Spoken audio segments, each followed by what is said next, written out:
എടാ പക്ഷേ ഇതെന്താ സാധനം ഒരു നീല വട്ടം വന്നി ഇത് പിന്നെ വാട്സപ്പിന്റെ പുതിയ അപ്ഡേഷൻ അല്ലേ ഈ നീല വട്ടം ഇതെന്തിനാ സാധനം AI വാട്സപ്പിന്റെ AI ആർട്ടിഫിഷ്യൽ ഇന്റലിജൻസ് അതില് നമുക്കെന്ത് ചോദിച്ചാലും കാര്യം അത് അയച്ചോ ഇതിനകത്ത് എന്ത് ചോദിച്ചാലും കിട്ടും ചോദിച്ചാൽ സീരിയസ് ആയി ആ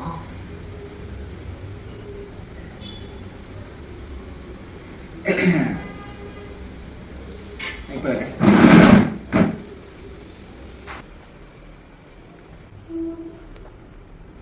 ഏയ്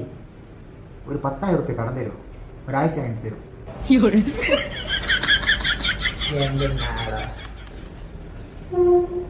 എന്നെ പറഞ്ഞ എന്തും കിട്ടുന്നത് 10,000 റുപ്യ കടം ചോദിച്ചു കിട്ടുമായിരിക്കില്ലേ ആ ഇപ്പം കിട്ടും കാത്തിരുന്നോ It's the motherfucking Eagle Double G. Snoop Dogg.